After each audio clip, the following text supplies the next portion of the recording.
அடிக்கிற வெயிலுக்கு குழந்தைங்களுக்கு பிடிச்ச மாதிரி சர்க்கரையும் இல்லாமல் ஒரு குல்பி ஐஸ் செஞ்சு காட்ட போகிறோம்.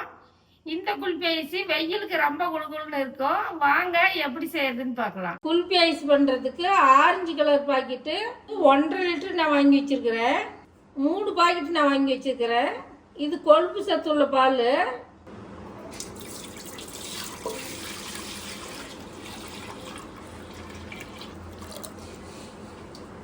இந்த 1.5 லிட்டர் பால் வந்து 6 லிட்டர் ஆகிற அளவுக்கு நல்லா கொதி வந்து சுண்டி வரணும்.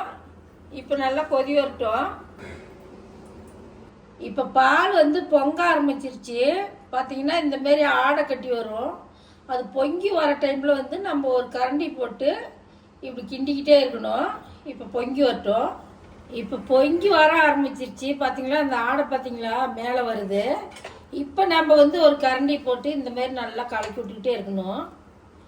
ஏன்னா அடியில் தீலாவும் ஆகாது. நம்மளுக்கு வந்து அந்த பசை வந்து பாலோட பசை வந்து இப்படி கிண்டிக்கிட்டே இருந்தோம்னா தான் பிரிஞ்சு போகும். அப்படியே விட்டுட்டோம்னா கெட்டியாக இருக்கிற மாதிரி இருக்கும்.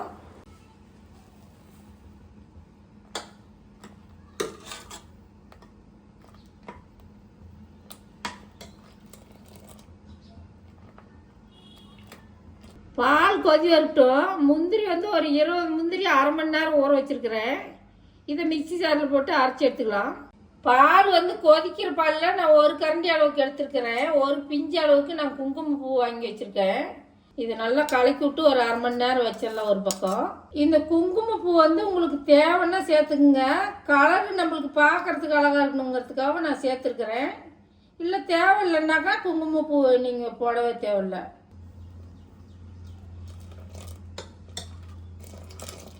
முந்திரி இப்போ நல்லா அரைச்சாச்சு.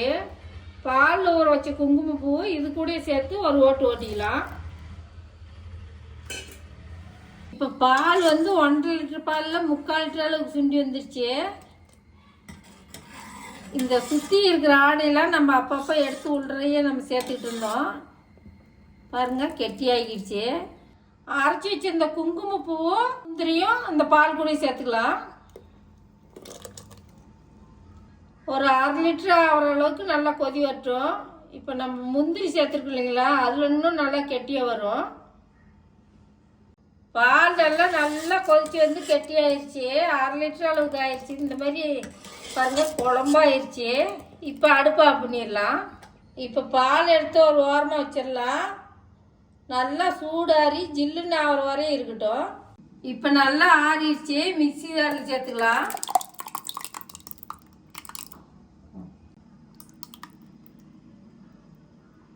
1/4 கப் அளவுக்கு வெல்லம் எடுத்து வச்சுருக்கிறேன். உங்களுக்கு டேஸ்ட்டுக்கு தகுந்த மாதிரி வெல்லம், சர்க்கரை, நாட்டு சர்க்கரை எது வேணாலும் சேர்த்துக்கலாம். இப்போ அரைச்சி எடுத்துக்கலாம்.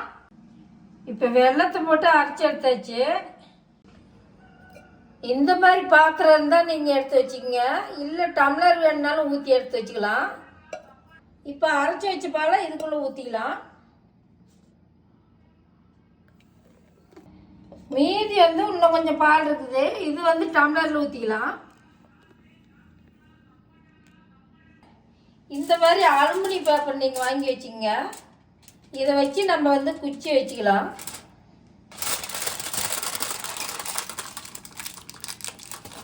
இதை வந்து நல்லா அழுத்தி விட்டு 4 பக்கமும் ஐஸ் குச்சி வச்சுக்கலாம். இந்த மாதிரி கத்தியை வச்சு 4 பக்கமும் 4 ஓட்டை போட்டுக்குங்க. இப்போ ஐஸ் குச்சி சொருகிக்கலாம்.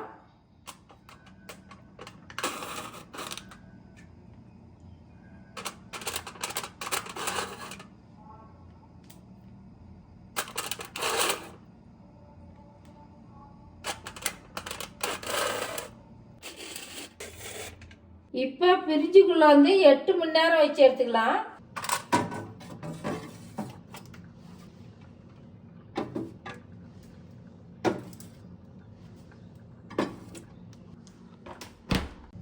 குல்பி ஐஸ் வந்து 8 மணி நேரம் ஃப்ரிட்ஜில் வச்சுருந்தோம். இப்போ எடுத்துக்கலாம்.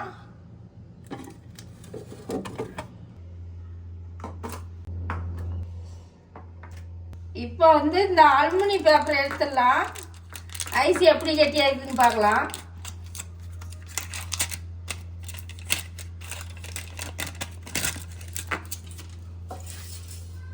பார்த்தீங்கன்னா பாருங்கள் கல் மாதிரி நல்லா சூப்பராக கெட்டியாக இருக்குது. பாருங்கள் கீழே கொட்டினா கூட கொட்டாது. இப்போ நம்ம தண்ணியில் 1 நிமிஷம் வச்சோம்னாக்கா ஐஸ் வெளியே எடுத்துக்கலாம்.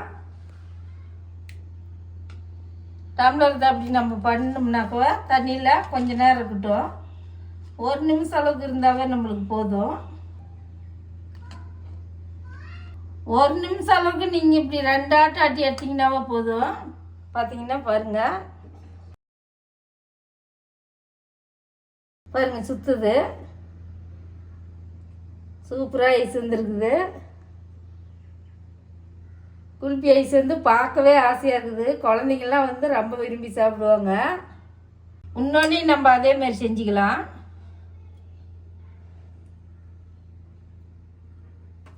பாருங்க இதே மாதிரி நீங்கள் இன்னொன்றையும் எடுத்துக்கங்க. பேப்பர் எடுத்துக்கலாம். பார்த்தீங்கன்னா பாருங்கள் இது வந்து ரொம்ப கெட்டியாக இருக்குது. இதுதான் நான் பெருசாக ஊற்றி வச்சேன். இதையும் 1 நிமிஷம் நம்ம தண்ணியில் வச்சு அப்படி ஆட்டி எடுத்துக்கலாம்.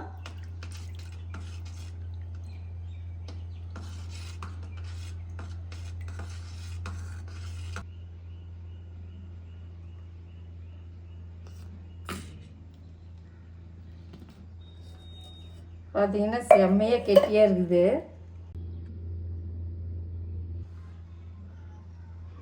இது வந்து இது மாதிரி கெட்டியாக நல்லா ஆயிடுச்சு. இப்போ கட் பண்ணிக்கலாம்.